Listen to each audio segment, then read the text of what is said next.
ਸਵਾਗਤ ਹੈ ਜੀ। ਅੱਜ ਆਪਾਂ ਗੱਲ ਕਰ ਰਹੇ ਹਾਂ ਉੱਤਰਾਖੰਡ ਬਾਰੇ। ਆਪਣੇ ਕੋਲ ਕਈ ਸਰੋਤ ਨੇ, ਕੁਝ 2013 ਦੀ ਤਬਾਹੀ ਤੇ, ਕੁਝ ਭਵਿੱਖ ਦੀਆਂ ਸੈਰ ਸਪਾਟਾ ਯੋਜਨਾਵਾਂ ਤੇ ਕੁਝ ਇਸ ਦੇ ਡੂੰਘੇ ਇਤਿਹਾਸ ਬਾਰੇ ਵੀ। ਤੇ ਦੇਖੋ ਨਾ, ਇਸ ਸਾਲ 4 ਧਾਮ ਯਾਤਰਾ 'ਚ ਲੋਕਾਂ ਦਾ ਹੜ ਆਇਆ ਹੋਇਆ ਹੈ। 30 ਲੱਖ ਤੋਂ ਉੱਪਰ ਲੋਕ ਪਹੁੰਚ ਗਏ ਨੇ। ਹਾਂਜੀ, 30 ਲੱਖ ਤਾਂ ਬਹੁਤ ਹੁੰਦਾ ਹੈ ਤੇ ਇਕੱਲੇ ਕੇਦਾਰਨਾਥ ਹੀ 10 ਲੱਖ ਤੋਂ ਵੱਧ ਦੱਸ ਰਹੇ ਨੇ। ਬਿਲਕੁਲ 2013 ਵਾਲੀ ਗੱਲ ਯਾਦ ਕਰੀਏ ਤਾਂ ਬਿਲਕੁਲ ਉਲਟ ਤਸਵੀਰ ਹੈ। ਹਾਂਜੀ, ਉਹੀ ਤਾਂ ਗੱਲ ਹੈ। ਇਹ ਸਰੋਤ ਨਾ ਇੱਕ ਬੜੀ ਗੁੰਝਲਦਾਰ ਜੀ ਤਸਵੀਰ ਦਿਖਾਉਣੇ ਨੇ। ਲੋਕਾਂ ਦੀ ਸ਼ਰਧਾ ਵੀ ਹੈ, ਕੁਦਰਤ ਦੀ ਆਪਣੀ ਕਮਜ਼ੋਰੀ ਵੀ, ਤੇ ਫਿਰ ਤਰੱਕੀ ਦੀਆਂ ਇੱਛਾਵਾਂ ਵੀ, ਸਭ ਰਲਿਆ ਮਿਲਿਆ। ਤਾਂ ਆਪਣਾ ਮਕਸਦ ਇਹ ਹੈ ਕਿ ਇਸ ਸਭ ਨੂੰ ਥੋੜਾ ਖੋਲ ਕੇ ਸਮਝੀਏ। ਠੀਕ ਹੈ ਜੀ, ਚਲੋ ਫਿਰ ਸ਼ੁਰੂ ਕਰਦੇ ਹਾਂ। 2013 ਤੋਂ ਹੀ ਗੱਲ ਕਰਦੇ ਹਾਂ ਪਹਿਲਾਂ। ਹਾਂਜੀ, ਉਸ ਸਾਲ ਜੋ ਹੋਇਆ ਭਿਆਨਕ ਸੀ। ਮੀਂਹ ਆਮ ਨਾਲੋਂ ਕਿੰਨਾ 355% ਵੱਧ। ਹਾਂ, 375% ਵੱਧ। ਤੇ ਫਿਰ ਉਹ ਚੋਰਾਬਾੜੀ ਗਲੇਸ਼ੀਅਰ ਝੀਲ ਸੀ, ਉਹ ਵੀ ਟੁੱਟ ਗਈ। ਨਾਲੇ ਜੰਗਲਾਂ ਦੀ ਕਟਾਈ, ਬੇਲੋੜੀ ਉਸਾਰੀ, ਸਭ ਨੇ ਰਲ ਕੇ ਕੰਮ ਖਰਾਬ ਕੀਤਾ। ਹਜ਼ਾਰਾਂ ਲੋਕ ਮਾਰੇ ਗਏ ਜਾਂ ਫਿਰ ਲਾਪਤਾ ਹੋ ਗਏ। ਅੱਜ ਤੱਕ ਪਤਾ ਨਹੀਂ ਕਈਆਂ ਦਾ। ਤੇ ਬਚਾਅ ਕਾਰਜ ਉਹ ਵੀ ਬਹੁਤ ਵੱਡਾ ਸੀ। ਆਪਣੀ ਫੌਜ, ਹਵਾਈ ਸੈਨਾ, ਨੇਵੀ, ITBP, NDRF ਸਾਰੇ ਲੱਗੇ ਹੋਏ ਸਨ। ਹਾਂ, ਸੁਣਿਆ ਸੀ। ਇਕੱਲੀ ਹਵਾਈ ਸੈਨਾ ਨੇ ਹੀ ਦੇਖੋ 18,000 ਤੋਂ ਵੱਧ ਲੋਕਾਂ ਨੂੰ 에ਅਰਲਿਫਟ ਕੀਤਾ ਸੀ ਤੇ 3 ਲੱਖ ਕਿਲੋ ਤੋਂ ਵੱਧ ਸਮਾਨ ਪਹੁੰਚਾਇਆ। ਬਹੁਤ ਵੱਡੀ ਕੋਸ਼ਿਸ਼ ਸੀ ਉਹ। ਅੱਛਾ, ਤੇ ਇਸੇ 'ਚ ਇੱਕ ਗੱਲ ਵੀ ਬੜੀ ਮਸ਼ਹੂਰ ਹੋਈ ਸੀ, ਉਹ ਭੀਮਸ਼ਿਲਾ ਵਾਲੀ, ਕੇਦਾਰਨਾਥ ਮੰਦਿਰ ਦੇ ਪਿੱਛੇ। ਹਾਂਜੀ, ਬਿਲਕੁਲ। ਇੱਕ ਵੱਡੀ ਚੱਟਾਨ ਸੀ ਜਿਹੜੀ ਪਾਣੀ ਦੇ ਵਹਾਅ 'ਚ ਆਈ ਤੇ ਮੰਦਿਰ ਦੇ ਐਨ ਪਿੱਛੇ ਅੜ ਗਈ। ਤੇ ਉਸਨੇ ਮੰਦਿਰ ਨੂੰ ਬਚਾ ਲਿਆ ਕਾਫੀ ਹੱਦ ਤੱਕ। ਲੋਕਾਂ ਲਈ ਇੱਕ ਉਮੀਦ ਜਿਹੀ ਬਣ ਗਈ ਉਹ ਸ਼ਿਲਾ। ਹਾਂ, ਇੱਕ ਚਮਤਕਾਰ ਵਾਂਗੂ ਹੀ ਸੀ। ਪਰ ਦੂਜੇ ਪਾਸੇ ਇਹ ਵੀ ਸੱਚ ਹੈ ਕਿ 12 ਸਾਲ ਹੋ ਗਏ ਤੇ ਸੈਂਕੜੇ ਲੋਕ ਅਜੇ ਵੀ ਲਾਪਤਾ ਨੇ। ਸਿਰਫ 33 ਕੁੱਡੀਆਂ ਨੇ ਮਿਲੇ ਨੇ। ਬਿਲਕੁਲ, ਇਹ ਦਰਦਨਾਕ ਪਹਿਲੂ ਹੈ ਉਸ ਤਰਾਸਦੀ ਦਾ, ਤੇ ਸਾਨੂੰ ਯਾਦ ਕਰਾਉਂਦਾ ਕਿ ਕੁਦਰਤ ਦੇ ਨਾਲ-ਨਾਲ ਆਪਣੀਆਂ ਗਤੀਵਿਧੀਆਂ ਵੀ ਜ਼ਿੰਮੇਵਾਰ ਸੀ। ਉਹ ਬੇਤਰਤੀਬ ਉਸਾਰੀਆਂ ਨੇ ਨਾ। ਹਾਂ, ਉਹਨਾਂ ਨੇ ਖਤਰਾ ਵਧਾ ਦਿੱਤਾ। ਅੱਛਾ, ਹੁਣ ਅੱਗੇ ਵਧਦੇ ਹਾਂ। ਸਰਕਾਰ ਦੀਆਂ ਵੱਡੀਆਂ ਯੋਜਨਾਵਾਂ ਨੇ ਹੁਣ ਇੱਕ ਟੂਰਿਜ਼ਮ ਮਾਸਟਰ ਪਲਾਨ। ਹਾਂਜੀ, ਮਾਸਟਰ ਪਲਾਨ।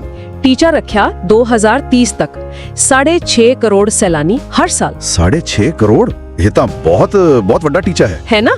ਤੇ ਇਸ ਲਈ ਕਈ ਸਰਕਿਟ ਬਣਾ ਰਹੇ ਨੇ, ਜਿਵੇਂ ਉਹ ਮਹਾਭਾਰਤ ਸਰਕਿਟ। ਹਾਂ, ਜੌਨਸਰ ਬਾਵਰ ਇਲਾਕੇ ਵਿੱਚ ਪਾਂਡਵਾਂ ਨਾਲ ਜੁੜੀਆਂ ਥਾਵਾਂ ਨੂੰ ਜੋੜਨ ਦਾ ਪਲਾਨ ਹੈ। ਤੇ ਨਾਲੇ ਬੁੱਧਾ ਸਰਕਿਟ, ਈਕੋ ਅਧਿਆਤਮਿਕ ਸਰਕਿਟ, ਕਾਫਲਾ ਸਰਕਿਟ, ਕਈ ਨੇ। ਹਾਂਜੀ, ਕਾਫੀ ਕੁਝ ਸੋਚਿਆ ਹੈ। ਜਿਵੇਂ ਉਹ ਗੜਤੰਗਲੀ 'ਚ ਸਕਾਈ ਵਾਕ ਬਣਾਉਣ ਦੀ ਗੱਲ ਹੈ। ਕੇਦਾਰਨਾਥ ਤੇ ਹੇਮਕੁੰਡ ਸਾਹਿਬ ਲਈ ਰੋਪਵੇ। ਅੱਛਾ, ਰੋਪਵੇ ਵੀ? ਹਾਂ, ਉਹਨਾਂ ਨੂੰ ਹੁਣੇ ਜੇ ਮਨਜ਼ੂਰੀ ਮਿਲੀ ਹੈ ਕੇਂਦਰ ਤੋਂ। ਫਿਰ ਟਿਹਰੀ ਝੀਲ, ਉਹ ਵੀ ਵੱਡੀ ਹੈ ਨਾ, ਏਸ਼ੀਆ ਦੀ ਸਭ ਤੋਂ ਵੱਡੀ ਮਨੁੱਖ ਨਿਰਮਿਤ ਝੀਲ। ਹਾਂ, ਟਿਹਰੀ ਡੈਮ ਵਾਲੀ। ਉਹਦਾ ਵੀ ਵਿਕਾਸ ਕਰਨਾ, ਹੈਲੀ ਟੂਰਿਜ਼ਮ ਨੂੰ ਵਧਾਉਣਾ। ਮਤਲਬ ਬੁਨਿਆਦੀ ਢਾਂਚੇ ਤੇ ਕਾਫੀ ਜ਼ੋਰ ਹੈ। ਪਰ ਇਸ ਸਭ 'ਚ ਵਾਤਾਵਰਣ ਦਾ ਖਿਆਲ ਰੱਖਿਆ ਜਾ ਰਿਹਾ? 2013 ਵਾਲਾ ਸਬਕ ਭੁੱਲ ਤਾਂ ਨਹੀਂ ਗਏ? ਦੇਖੋ, ਕਹਿ ਤਾਂ ਰਹੇ ਨੇ, ਈਕੋ ਟੂਰਿਜ਼ਮ ਦੀ ਗੱਲ ਕਰਦੇ ਨੇ, ਕੂੜਾ ਪ੍ਰਬੰਧਨ ਦੇ ਨਿਯਮ ਬਣਾਉਣ ਦੀ ਤੇ ਸਥਾਨਿਕ ਲੋਕਾਂ ਨੂੰ ਨਾਲ ਲੈ ਕੇ ਚੱਲਣ ਦੀ ਕੋਸ਼ਿਸ਼ ਵੀ ਹੈ। ਪਰ ਹਾਂ, ਇਹ ਵੱਡਾ ਸਵਾਲ ਹੈ ਕਿ ਅਮਲ ਕਿੰਨਾ ਹੁੰਦਾ। ਅੱਛਾ, ਇਹਨਾਂ ਥਾਵਾਂ 'ਚ ਕੋਈ ਖਾਸ ਅਨੋਖੀ ਜਗ੍ਹਾ ਵੀ ਹੈ ਜਿਸ ਤੇ ਜ਼ਿਆਦਾ ਧਿਆਨ ਹੋਵੇ? ਹਾਂ, ਇੱਕ ਜਗ੍ਹਾ ਦਾ ਜ਼ਿਕਰ ਆਂਦਾ ਹੈ, ਕਸਾਰ ਦੇਵੀ ਮੰਦਿਰ। ਕਸਾਰ ਦੇਵੀ? ਹਾਂਜੀ, ਕਹਿੰਦੇ ਨੇ ਕਿ ਉੱਥੇ ਨਾ ਇੱਕ ਖਾਸ ਕਿਸਮ ਦਾ ਭੂ-ਚੁੰਬਕੀ ਖੇਤਰ ਹੈ। ਵੈਨ ਐਲਨ ਬੈਲਟ ਦਾ ਹਿੱਸਾ ਦੱਸਦੇ ਨੇ। ਅੱਛਾ, ਉਹ ਕੀ ਹੁੰਦਾ? ਇਹ ਧਰਤੀ ਦੇ ਆਲੇ ਦੁਆਲੇ ਨਾ ਚਾਰਜ ਵਾਲੇ ਕਣਾਂ ਦੇ ਘੇਰੇ ਹੁੰਦੇ ਨੇ। ਧਰਤੀ ਦੇ ਬਹੁਤ ਘੱਟ ਥਾਵਾਂ ਤੇ ਇਸ ਦਾ ਅਸਰ ਮਹਿਸੂਸ ਹੁੰਦਾ ਤੇ ਮੰਨਿਆ ਜਾਂਦਾ ਹੈ ਕਿ ਕਸਾਰ ਦੇਵੀ ਉਹਨਾਂ ਚੋਂ ਇੱਕ ਹੈ। ਲੋਕ ਕਹਿੰਦੇ ਨੇ ਉੱਥੇ ਬੜੀ ਸ਼ਾਂਤੀ, ਬੜੀ ਇਕਾਗਰਤਾ ਮਹਿਸੂਸ ਹੁੰਦੀ ਹੈ। ਵਾਹ, ਇਹ ਤਾਂ ਬੜੀ ਦਿਲਚਸਪ ਗੱਲ ਹੈ। ਪਰ ਉਂਝ ਵੀ ਉੱਤਰਾਖੰਡ ਦੀ ਜਿਹੜੀ ਅਧਿਆਤਮਿਕ ਖਿੱਚ ਹੈ, ਉਹ ਤਾਂ ਸਦੀਆਂ ਪੁਰਾਣੀ ਹੈ ਨਾ? ਓਹੋ, ਬਿਲਕੁਲ ਜੀ। ਜੜਾਂ ਬਹੁਤ ਡੂੰਘੀਆਂ ਨੇ, ਜਿਵੇਂ ਉਹ ਪੰਜ ਕੇਦਾਰ ਦੀ ਕਹਾਣੀ ਹੈ। ਹਾਂ, ਸੁਣਿਆ ਹੈ ਉਸ ਬਾਰੇ। ਮਹਾਭਾਰਤ ਯੁੱਧ ਤੋਂ ਬਾਅਦ ਕਹਿੰਦੇ ਨੇ ਪਾਂਡਵ ਆਪਣੇ ਪਾਪਾਂ ਤੋਂ ਮੁਕਤੀ ਲਈ ਸ਼ਿਵ ਜੀ ਨੂੰ ਲੱਭ ਰਹੇ ਸੀ। ਸ਼ਿਵ ਜੀ ਉਹਨਾਂ ਤੋਂ ਬਚਣ ਲਈ ਬਲਦ ਦਾ ਰੂਪ ਧਾਰ ਕੇ ਲੁਕ ਗਏ। ਅੱਛਾ। ਤੇ ਜਦੋਂ ਭੀਮ ਨੇ ਫੜਨ ਦੀ ਕੋਸ਼ਿਸ਼ ਕੀਤੀ ਤਾਂ ਉਹ ਧਰਤੀ 'ਚ ਸਮਾਣ ਲੱਗੇ। ਭੀਮ ਨੇ ਉਹਨਾਂ ਦਾ ਕੁੱਬ ਫੜ ਲਿਆ। ਤਾਂ ਕਹਿੰਦੇ ਨੇ ਸ਼ਿਵ ਜੀ ਦੇ ਸਰੀਰ ਦੇ ਵੱਖ-ਵੱਖ ਹਿੱਸੇ 5 ਥਾਵਾਂ ਤੇ ਪ੍ਰਗਟ ਹੋਏ। ਕੁੱਬ ਕੇਦਾਰਨਾਥ 'ਚ, ਨਾਭੀ ਮੱਧਮਹੇਸ਼ਵਰ 'ਚ, ਬਾਹਾਂ ਤੁੰਗਨਾਥ, ਮੁਖ ਰੁਦਰਨਾਥ ਤੇ ਜਟਾਵਾਂ ਕਲਪੇਸ਼ਵਰ 'ਚ। ਅੱਛਾ, ਇਹ ਨੇ 5 ਕੇਦਾਰ। ਤੇ ਪਾਂਡਵਾਂ ਨੇ ਫਿਰ ਇੱਥੇ ਮੰਦਿਰ ਬਣਵਾਏ? ਹਾਂਜੀ, ਇਹੋ ਕਥਾ ਹੈ। ਤੇ ਆਦਿ ਸ਼ੰਕਰਾਚਾਰਿਆ ਦਾ ਵੀ ਇੱਥੇ ਬਹੁਤ ਯੋਗਦਾਨ ਰਿਹਾ ਹੈ ਨਾ? ਬਹੁਤ ਜ਼ਿਆਦਾ। ਉਹਨਾਂ ਨੇ ਖਾਸ ਕਰਕੇ ਸਮਾਰਥ ਪਰੰਪਰਾ ਨੂੰ ਮੁੜ ਸੁਰਜੀਤ ਕੀਤਾ ਸੀ ਤੇ ਉਹ ਪੰਚਾਇਤਨ ਪੂਜਾ ਸ਼ੁਰੂ ਕਰਵਾਈ। ਪੰਚਾਇਤਨ ਪੂਜਾ ਯਾਨੀ 5 ਦੇਵਤਿਆਂ ਵਾਲੀ? ਹਾਂ, ਵਿਸ਼ਨੂੰ, ਸ਼ਿਵ, ਦੁਰਗਾ, ਸੂਰਜ, ਗਣੇਸ਼, ਇਹਨਾਂ ਪੰਜਾਂ ਚੋਂ ਕਿਸੇ ਇੱਕ ਨੂੰ ਮੁੱਖ ਮੰਨ ਕੇ ਪੂਜਾ ਕਰਨਾ, ਪਰ ਬਾਕੀਆਂ ਦਾ ਵੀ ਸਤਿਕਾਰ ਕਰਨਾ। ਇਸ ਨਾਲ ਨਾ ਉਸ ਵੇਲੇ ਦੀਆਂ ਵੱਖ-ਵੱਖ ਭਗਤੀ ਧਾਰਾਵਾਂ ਨੂੰ ਇੱਕ ਤਰ੍ਹਾਂ ਨਾਲ ਜੋੜਨ 'ਚ ਮਦਦ ਮਿਲੀ। ਹਾਂ, ਇਹ ਤਾਂ ਬਹੁਤ ਵੱਡਾ ਕੰਮ ਸੀ। ਬਿਲਕੁਲ, ਭਾਰਤੀ ਅਧਿਆਤਮਿਕਤਾ ਤੇ ਇਸ ਦਾ ਗਹਿਰਾ ਅਸਰ ਪਿਆ। ਤਾਂ ਜੇ ਆਪਾਂ ਸਾਰੀ ਗੱਲ ਨੂੰ ਸਮੇਟੀਏ ਤਾਂ ਇੱਕ ਪਾਸੇ ਤਾਂ ਇਹ ਰਿਕਾਰਡ ਤੋੜ ਸ਼ਰਧਾਲੂ ਨੇ, ਭਵਿੱਖ ਦੇ ਵੱਡੇ ਪਲਾਨ ਨੇ। ਹਾਂਜੀ। ਤੇ ਦੂਜੇ ਪਾਸੇ ਉਹ 2013 ਦੀ ਭਿਆਨਕ ਯਾਦ ਵੀ ਹੈ ਤੇ ਹਿਮਾਲਿਆ ਦੀ ਨਾਜ਼ੁਕਤਾ ਵੀ ਹੈ। ਬਿਲਕੁਲ, ਤੇ ਇਹੀ ਸਭ ਤੋਂ ਵੱਡਾ ਸਵਾਲ ਖੜਾ ਕਰਦਾ ਹੈ ਅੱਜ। ਸੋਚਣ ਵਾਲੀ ਗੱਲ ਤਾਂ ਇਹ ਹੈ ਕਿ ਕੀ ਉੱਤਰਾਖੰਡ ਇਸ ਵੱਡੇ ਸੈਰ ਸਪਾਟੇ ਇਹਨਾਂ ਸ਼ਰਧਾਲੂਆਂ ਦੇ ਦਬਾਅ ਨੂੰ ਸੰਭਾਲ ਸਕੇਗਾ? ਤੇ ਨਾਲ ਦੀ ਨਾਲ ਆਪਣੀ ਜਿਹੜੀ ਨਾਜ਼ੁਕ ਵਾਤਾਵਰਣ ਪ੍ਰਣਾਲੀ ਹੈ, ਆਪਣੀ ਅਮੀਰ ਵਿਰਾਸਤ ਹੈ, ਉਸ ਨੂੰ ਵੀ ਬਚਾ ਸਕੇਗਾ? ਇਹ ਵਿਕਾਸ ਤੇ ਵਿਰਾਸਤ ਦਾ ਸੰਤੁਲਨ ਇਹ ਕਿਵੇਂ ਬਣੇਗਾ? ਹਾਂ, ਇਹ ਸਵਾਲ ਤਾਂ ਹੈ। ਇਹ ਸਵਾਲ ਹੈ ਜਿਸ ਤੇ ਸਾਨੂੰ ਸਾਰਿਆਂ ਨੂੰ ਤੇ ਖਾਸ ਕਰਕੇ ਨੀਤੀ ਬਣਾਉਣ ਵਾਲਿਆਂ ਨੂੰ ਬਹੁਤ ਗंभीरता ਨਾਲ ਸੋਚਣ ਦੀ ਲੋੜ। तो आज हम उत्तराखंड के कुछ जराए देख रहे हैं और खास तौर पर केदारनाथ पर बात कर रहे हैं। जी, केदारनाथ जो एक बहुत ही गहरी रूहानी अहमियत रखता है। हाँ, और हमारे पास काफी मवाद है, विकिपीडिया से लेकर सरकारी मास्टर प्लान्स, खबरें वगैरह। बिल्कुल। मकसद ये समझना है कि ये इलाका खासकर 2013 की उस तबाही के बाद कैसे बदल रहा है और मुस्तकबिल के लिए क्या सोचा जा रहा है। सही। और ये वाकई एक काफी पेचीदा तस्वीर बनाता है। केदारनाथ सिर्फ एक मंदिर नहीं है। नहीं, बिल्कुल नहीं। ये पंच केदार का हिस्सा है, महाभारत की कहानियों से जुड़ा है। अच्छा, वो पांडवों वाली कहानी है? जी, कि शिव जी ने बैल का रूप धारा और वो कुहान यहाँ जाहिर हुआ। और ये 4 धाम यात्रा का भी एक अहम हिस्सा है। जी, बिल्कुल कीली मरकज है। इसकी तारीखी अहमियत वो इसकी तामीर में भी नजर आती है। हाँ, वो कदीम नागरा तर्ज है ना? जी, वो भारी पत्थरों का इस्तेमाल सदियों से खड़ा है। इतने सख्त मौसम में भी। बिल्कुल, लेकिन फिर 2013 की वो तबाही, उसने तो जैसे सब कुछ हिला दिया। हाँ, जराए बताते हैं कि वो ग्लेशियर का तेजी से पिघलना। जी, और वो चोराबारी झील, वो भर गई, टूट गई, और ऊपर से वो शदीद बारिशें, एक बहुत ही तबाकुन मुलाब था। और इसने वाकई खित्ते की कमजोरियों को सामने ला खड़ा किया। जी, हैरत की बात ये थी कि मंदिर खुद महफूज रहा। हाँ, ये तो मौजज़ा ही लगता है, लेकिन इर्द गिर्द सब तबाह हो गया, होटल, दुकानें। बिल्कुल, और इसी में वो भीमशिला का जिक्र भी आता है। अच्छा, वो बड़ी चट्टान? जी, जो सैलाब के साथ बहकर आई और ऐन मंदिर के पीछे रुक गई। और कहते हैं कि उसने पानी का रुख मोड़ दिया। जी, बहुत से लोग इसे एक इलाही तहफ्फुज की निशानी मानते हैं। और उसके बाद जो रेस्क्यू ऑपरेशंस हुए, ओह, वो तो गैर मामूली थे। फौज, फजाइया, ITBP, NDRF सब ने मिलकर काम किया। जी, और वो मौसम कितना खराब था, धुंध, हेलीकॉप्टर उड़ाना कितना मुश्किल था। हाँ, हजारों लोगों को निकाला गया, वाकई एक बहुत बड़ा ऑपरेशन था। और मंदिर को दोबारा खुलने में भी तकरीबन 1 साल लग गया। अच्छा, इस तबाही के माहौलियाती और माशी असरात वो भी तो बहुत गहरे होंगे। बहुत ज्यादा। जमीन का कटाव, जंगलात का नुकसान, और कुछ जराए तो ये भी कहते हैं कि जो गैर मंसूबाबंद तामीरात थी, जैसे कुछ हाइड्रो प्रोजेक्ट्स या सड़कें। जी, शायद उन्होंने भी सैलाब की शिद्दत को बढ़ाने में किरदार अदा किया हो। और मईशत का क्या हुआ? वो तो ज्यादातर सियाहत पर ही मुनहसर है। बुरी तरह मुतासिर हुई।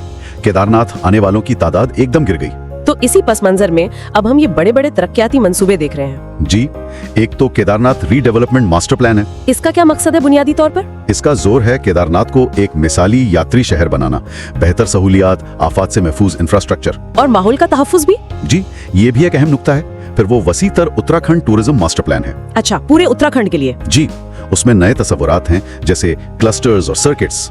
सर्किट्स जैसे रूहानी यात्रा सर्किट, महाभारत सर्किट, टेहरी एको सर्किट वगैरह। ख्याल यह है कि सयाहों को मुख्तलिफ थीम्स के जरिए रागिब किया जाए और शायद भीड़ को भी थोड़ा फैलाया जाए। बिल्कुल, उसमें कारावान पार्क्स, रास्ते में सहूलियात, हेली टूरिज्म। Heli tourism? जी, हेलीपोर्ट्स, यहाँ तक कि हेली स्कीइंग का भी जिक्र है। वाह, और वो रोपवे प्रोजेक्ट्स भी सुने हैं केदारनाथ और हेमकुंड साहब के लिए। जी, वो भी मंसूबे का हिस्सा हैं। सफाई के बेहतर निजाम, होम स्टेज को फरोग देना, काफी कुछ है। ये सब तो बहुत महत्वाकांक्षी लगता है, लेकिन असल चैलेंज क्या है यहाँ? मेरे ख्याल में सबसे बड़ा चैलेंज तो वो तवाजुन कायम रखना है। तवाजुन किस चीज में? एक तरफ तो सयाहों की ये बढ़ती हुई तादाद है।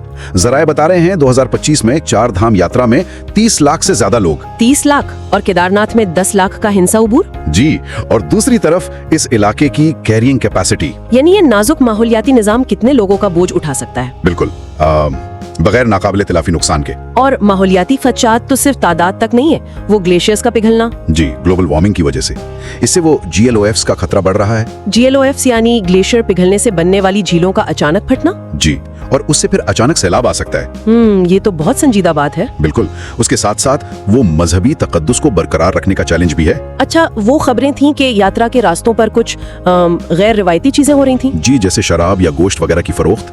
इतलात हैं कि मकामी इंतजामिया उस पर इकदामात कर रही है। ठीक। और हमें ये भी नहीं भूलना चाहिए कि 2013 के सैकड़ों मुतासरीन, हाँ, वो अब भी लापता है। जी, 12 साल बाद भी, और उनकी शिनाख्त का अमल भी काफी पेचीदा है, DNA मैचिंग वगैरह। तो अगर इन तमाम जराए को मिलाकर देखें तो केदारनाथ और उत्तराखंड एक ऐसी जगह लगते हैं जहाँ गहरी रूहानियत, जबरदस्त कुदरती खूबसूरती, माहौलियाती नजाकत और अब ये तरक्की की शदीद ख्वाहिश, ये सब आपस में टकरा रहे हैं गोया। सही कहा आपने।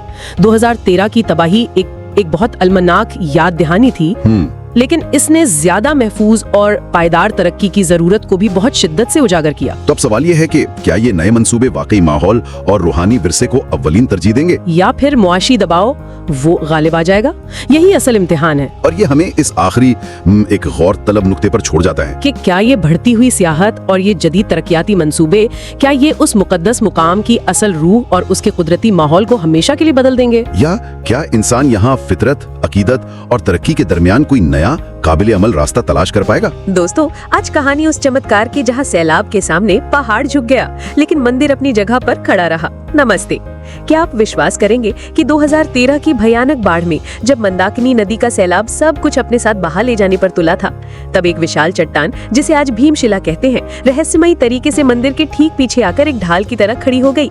उसने मौत बनकर आते सैलाब के बहाव को दो हिस्सों में ऐसे चीज दिया जैसे कोई दिव्य शक्ति हो और मंदिर को खरोच तक नहीं आने दी। ये अद्भुत चमत्कार हुआ था देवभूमि उत्तराखंड में स्थित केदारनाथ धाम में।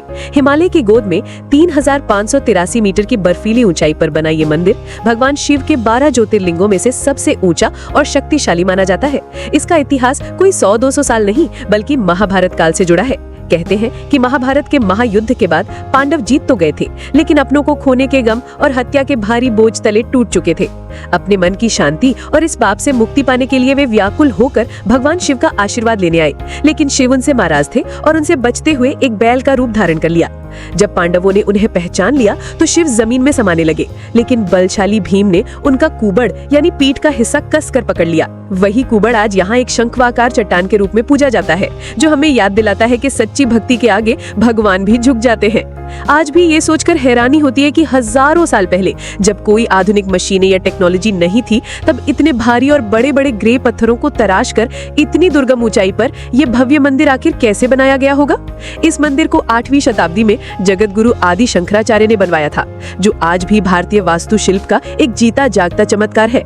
यह मंदिर साल के 6 महीने भारी बर्फबारी के कारण दुनिया से कट जाता है। इस दौरान भगवान शिव की चल मूर्ति को पूरे सम्मान के साथ पास के ऊखी मठ गांव में ले जाया जाता है और सारी पूजा अर्चना वहीं होती है। और जब अप्रैल मई में हर हर महादेव के जयकारों के साथ मंदिर के कपाट खुलते हैं तो बर्फ से ढकी वादियों में एक नई ऊर्जा भर जाती है, मानो स्वर्ग के दरवाजे ही खुल गए हों। लाखों भक्त इस मुश्किल लेकिन पवित्र यात्रा को पूरा करने के लिए दुनिया भर से आते हैं। आप में से कौन कौन केदारनाथ जाने का सपना संजोए बैठा है? कमेंट में हर हर महादेव लिखकर अपनी हाजिरी जरूर लगाना। तो ये थी कहानी केदारनाथ की, जहां विश्वास आज भी पहाड़ों को हिलाता है और पत्थर भी रक्षा करते हैं। अगर आपके दिल में भी भक्ति की एक चिंगारी है तो इसे बुझने मत देना। वादा है अगली कहानी इससे भी ज्यादा प्रेरणा देगी। जल्दी से सब्सक्राइब कर लीजिए।